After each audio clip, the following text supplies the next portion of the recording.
예배 자리에 나오신 모든 분들을 환영하고 축복합니다. 우리 한번 이렇게 인사해 보겠습니다.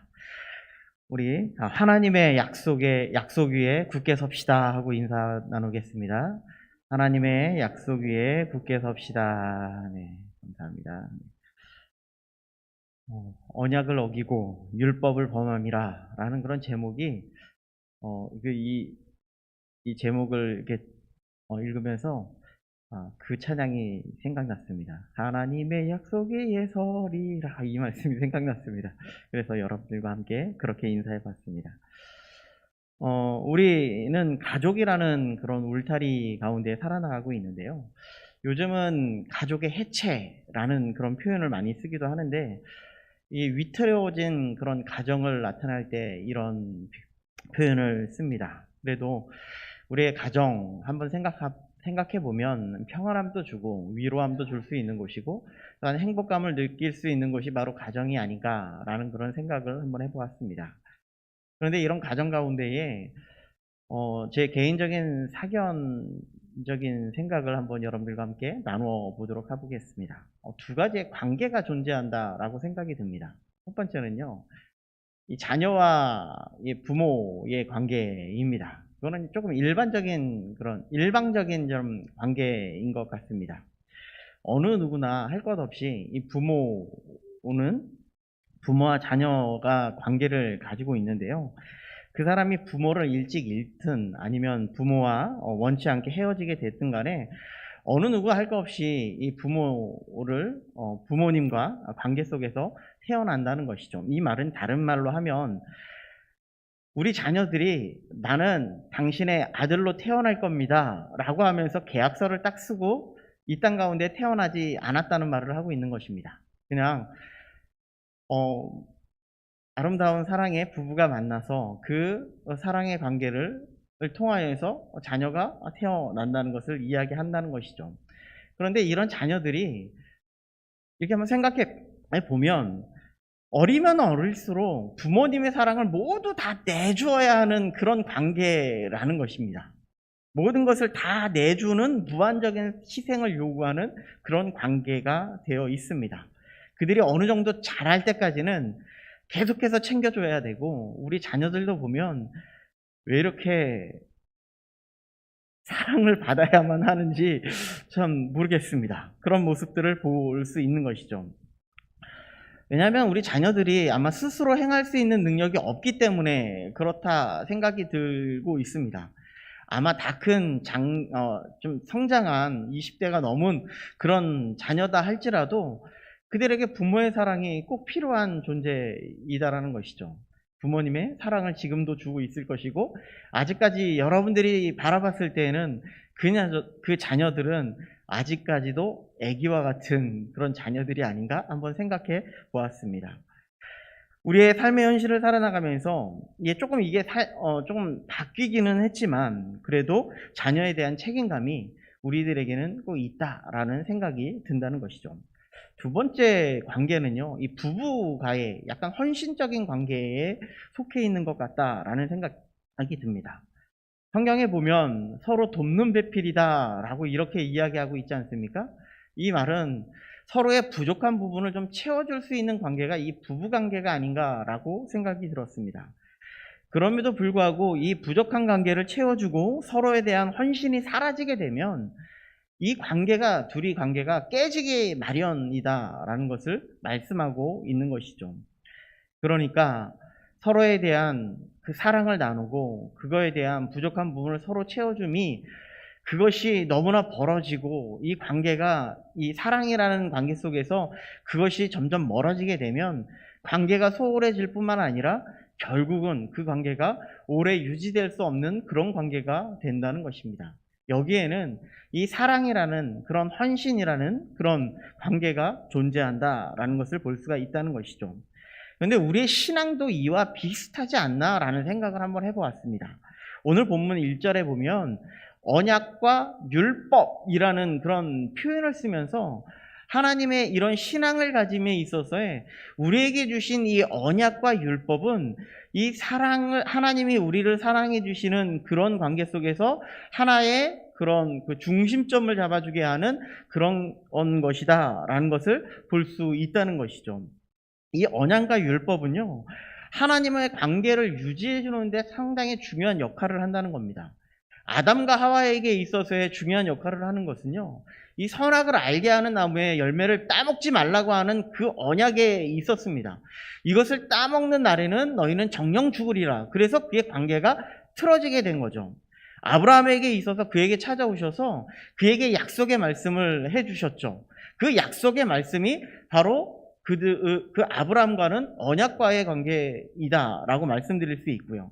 이스라엘 백성들에게는 시내산 언약이 바로 그와 같은 역할을 해줍니다. 시내산에 올라가서 모세가 하나님의 두 돌판에 십계명을 받고 내려왔습니다. 그 십계명을 통하여서 이 이스라엘 백성들에게 요구하고 있는 것이 있는데, 그것이 무엇인가? 너희는 거룩한 백성이 되어라. 이것이 하나님이 원하시는 거였습니다.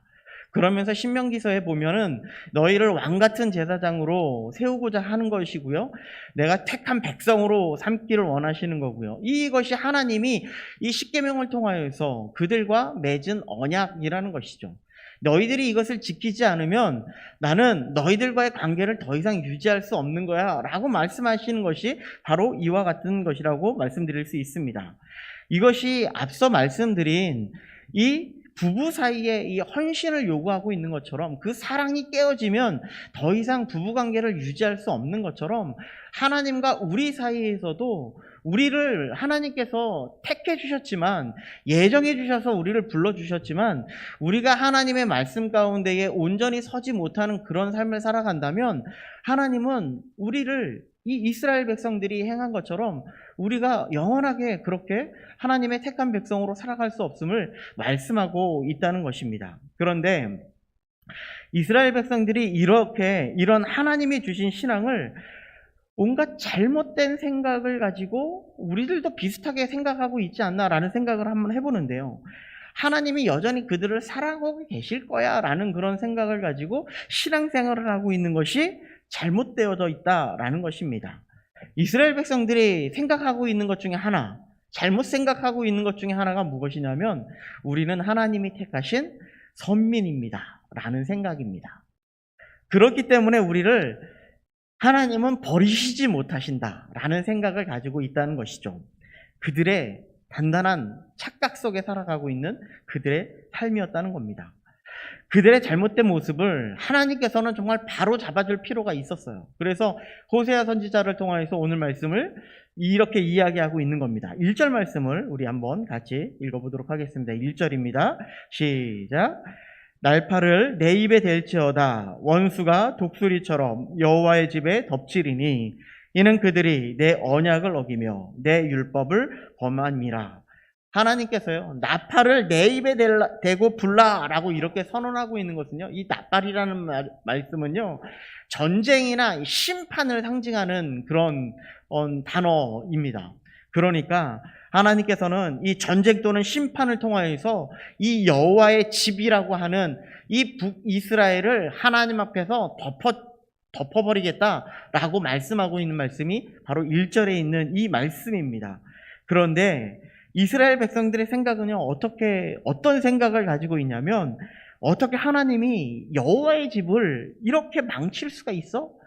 멸망시킬 수가 있을까? 아니야, 그렇지는 않을 거야 라는 생각이 그들 속에 있었던 겁니다. 여기가 하나님의 집인데, 하나님이 계신 곳인데, 하나님이 보호하시는 것인데 절대로 그럴 수 없을 거야 라는 생각을 가지고 있는 겁니다. 그런데 그들이 착각하고 있는 것이 있습니다. 하나님의 전에 하나님이 계시지 않는데 그것은 하나님의 전이 될 수 있을까요? 주님의 교회에 하나님이 임재하지 않는 하나님의 임재하지 않는 곳이라면 우리는 이것을 교회라고 부를 수 없을 겁니다. 우리의 마음속에서도 주님의 하나님의 성령이 우리 가운데 임재하고 계시지 않으면 우리는 진정한 교회라고 말할 수 없을 것이라는 말입니다. 우리가 흔히 그 담임 목사님께서 사무엘상을 설교하시면서 블레셋이 언약궤를 가지고 전쟁터에 나갔던 것처럼, 이스라엘이 블레셋과의 전투 속에서 언약궤를 가지고 나아갔던 것처럼 그들의 신앙은 우상과 같은 신앙을 가지고 있었음을 말씀하고 있는 겁니다. 우리의 마음속에서도 마찬가지입니다. 우리의 마음속에서도 하나님을 믿는 그 믿음이 없어진다면, 하나님을 믿는 그 신앙이 아니라면 우리가 진정한 하나님의 교회라고 말할 수 있을까요? 하나님께서는 이런 것들 통하여서 우리에게 말씀해 주고자 하고 있다는 겁니다. 유럽의 교회들을 한번 보십시오. 하나님의 임재가 사라진 그런 모든 교회들은 술집이 되었을 뿐만 아니라 나이트클럽이 되었고, 또한 레스토랑으로 바뀌어 다른 그런 진정한 교회로서의 역할을 못하는 그런 교회가 되었습니다. 아니, 교회가 아니죠. 다른 것으로 바뀌게 되었다는 겁니다. 그럼에도 불구하고 이스라엘 백성들의 부르짖음은 어떤 부르짖음이 있냐면 2절에서 이렇게 이야기합니다. 2절 우리 함께 한번 읽어보도록 하겠습니다. 시작.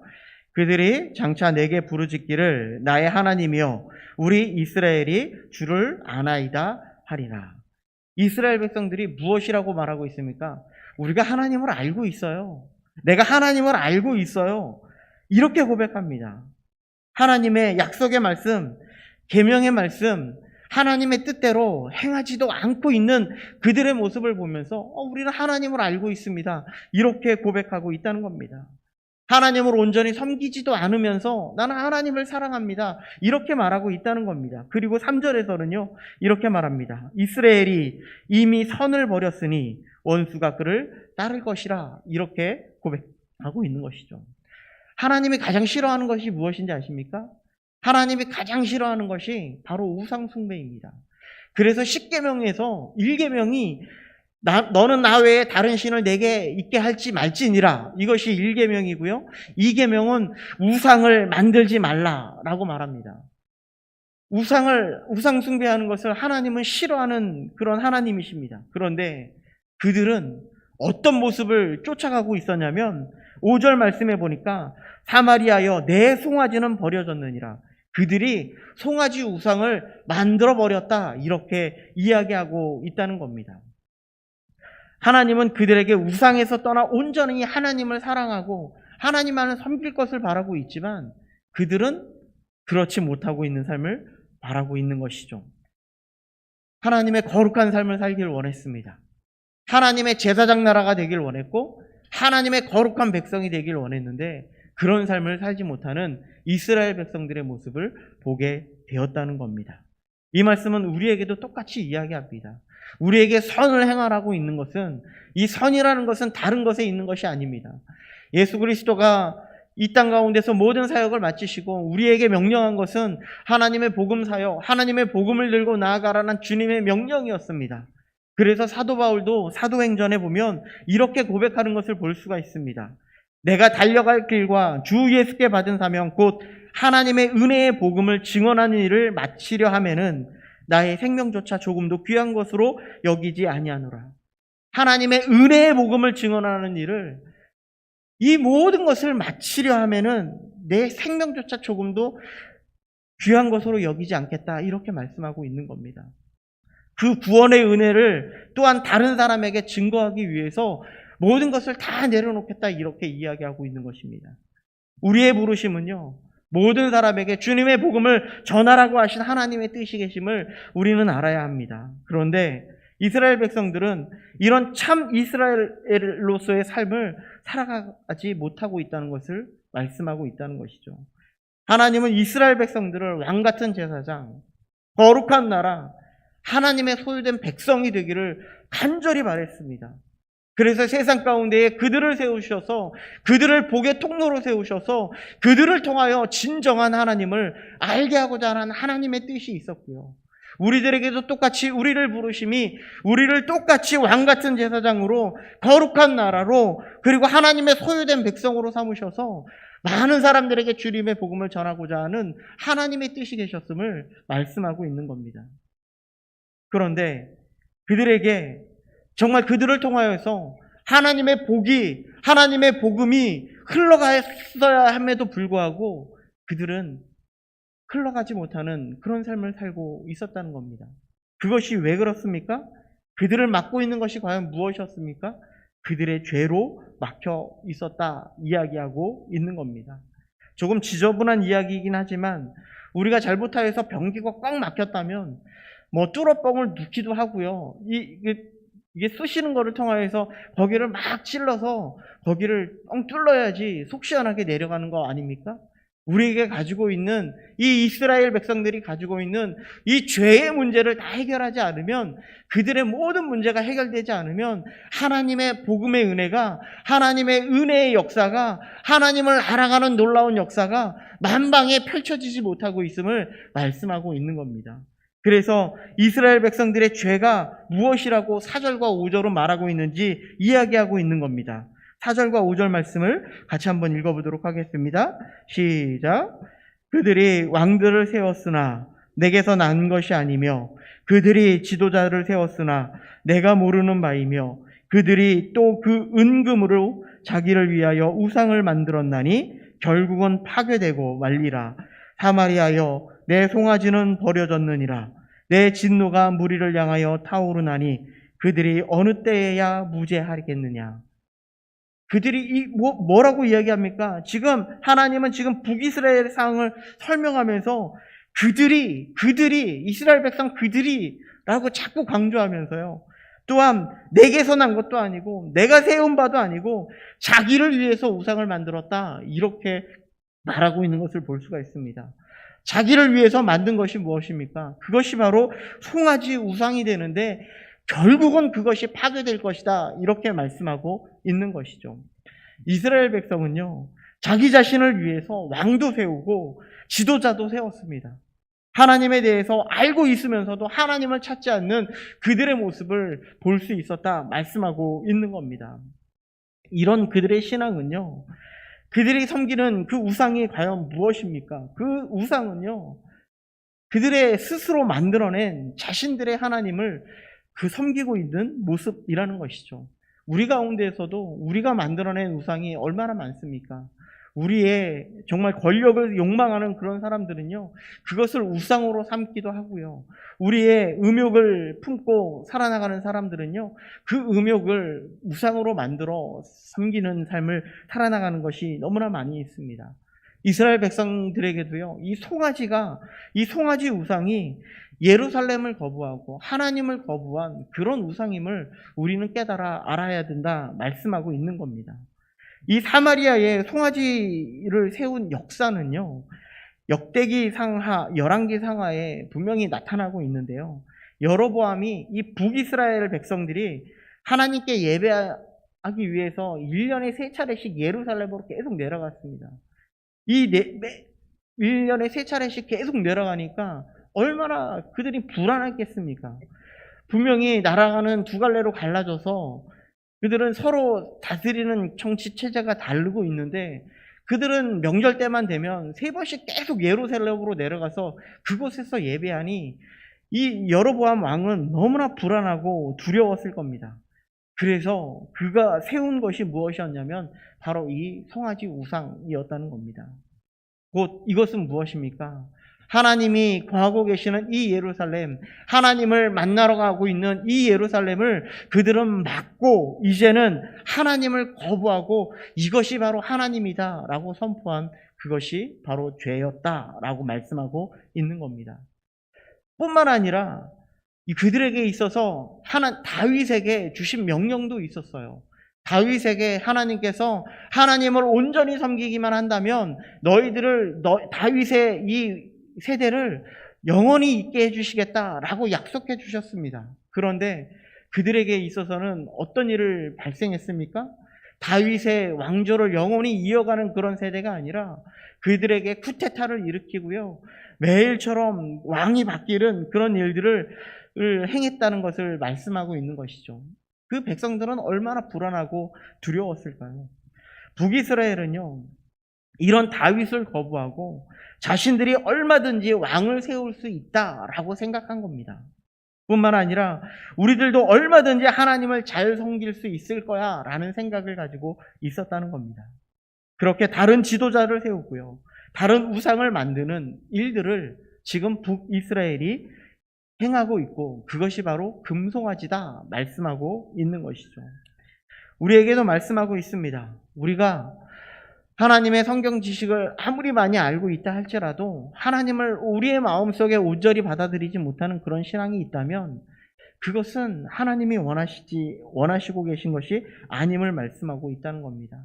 우리를 이끌어 주시고 우리를 구원해 주시고 우리를 정말 주님의 품 안에 품어주시고자 하는 그 예수 그리스도의 사랑의 은혜를 우리가 깨닫지 못하면, 우리가 그 가운데 바르게 살아가지 못한다면, 우리의 욕심에 따라 우리의 마음에 들지 않으면 모든 것을 다 내팽개쳐 버리는 그런 신앙으로 전락해 버리고 만다는 것입니다. 그렇다면 사마리아의 우상의 정체는 과연 무엇일까요? 6절은 이렇게 말합니다. 이것은 이스라엘에게서 나고 장인이 만든 것이라. 참신이 아니니 사마리아의 송아지가 산산조각 나리라. 무엇이라고 말하고 있습니까? 이 송아지 우상은 참신이 아니다, 이렇게 말씀하고 있습니다. 사람의 장인으로부터 나온 만들어낸 신이다. 그들은 헛된 것을 믿고 있다, 이렇게 말씀하고 있는 겁니다. 그러면 헛된 것을 믿으면 어떻게 된다고 말씀하고 있습니까? 7절은 이렇게 말합니다. 그들이 바람을 심고 광풍을 거둘 것이라. 심는 것이 줄기가 없으며 이삭은 열매를 맺지 못할 것이요 혹시 맺을지라도 이방 사람이 삼키리라 라고 말합니다. 바람을 심을 수 있을까요? 바람은 심는 것이 아니죠. 그런데 여기서는 바람을 심는다고 이야기합니다. 그런데 바람을 심으니까 어떻게 된다고요? 바람을 심고 광풍을 거둔다, 이렇게 이야기하는 것을 볼 수 있습니다. 시작할 때는 이 처음에 하나님을 온전히 섬기지 못하는 그런 일들, 우리가 하나님의 예배를 빠지는 것도 비슷하지 않습니까? 처음에는요, 그 한 번 예배 빠지는 것이 그냥 그런가 보다, 정말 마음이 정말 되게 아프고 정말 힘든 그런 삶을 살아갑니다. 그런데요, 그 한 번이 두 번이 되고 세 번이 되고 10번이 되면 정말 우리의 감각 속에서 무뎌지는 그런 삶을 살아나가는 것을 볼 수가 있습니다. 하나님 앞에 예배 드리는 것이 너무나 편해지는 그런 삶을 살게 된다는 것이죠. 우리가 코로나 시대에 들어서면서 온라인으로 예배 드리는 우리의 시대가 되었습니다. 그런데 한번 처음에 온라인 예배를 드릴 때는요, 그것이 왜 이렇게 불편하고 이렇게 드리는 것이 맞나라는 그런 생각도 들었습니다. 그런데 지금은 어쩌면 온라인으로 드리는 것이 더 합당한 것처럼 그렇게 여기는 그런 시대가 되었음을 말씀하고 있는 겁니다. 처음에는 이 바람을 심는 것과 같았는데 지금은 그것이 광풍이 되어서 우리의 신앙조차 흔들어 버리고 있는 그런 삶을 살아나가고 있는 시대를 살고 있음을 말씀하고 있는 겁니다. 우리가 하나님을 섬기는 것, 우리가 하나님을 믿고 있는 이 신앙이 우리는 무엇을 위해서 신앙생활을 하고 있는지 분명히 깨달아 알아야 된다는 것입니다. 우리는 하나님을 어떤 존재로 여기며 살아가고 있습니까? 혹시 우리가 만들어낸 그 하나님이 되어서 그런 하나님이 나의 좋은 것만을 위해서 그런 존재하는 그런 하나님이 아닙니까? 우리의 건강을 위해서, 우리의 물질의 풍요를 위해서 우리가 만들어낸 그런 하나님을 믿고 있지는 않냐는 말입니다. 우리가 정말 중요한 것은요, 우리의 구원을 위해서, 우리의 영혼을 위해서 그분이 우리에게 오셨을 뿐만 아니라 우리의 모든 죄를 사해 주시고 우리를 구원해 주시고자 하는 하나님의 예수 그리스도의 그 십자가를 우리들이 분명히 깨닫고 그 가운데에 그 하나님을 믿고 살아갈 수 있는 우리들이 되어야 함을 말씀하고 있는 겁니다. 그래서 살아계신 하나님께서 우리의 삶 속에서 우리가 죄악의 길을 걸어갈 때에 우리를 간섭하시고 우리를 치시고 우리를 회개케 하여 주셔서 우리를 돌이키게 하시는 그 하나님이, 그 하나님을 우리를 믿고 또한 그 하나님을 의지하며 살아갈 수 있어야 함을 말씀하고 있는 것이죠. 우리 가운데에 우리는 얼마나 하나님의 말씀을 붙잡고 살아가고 있습니까?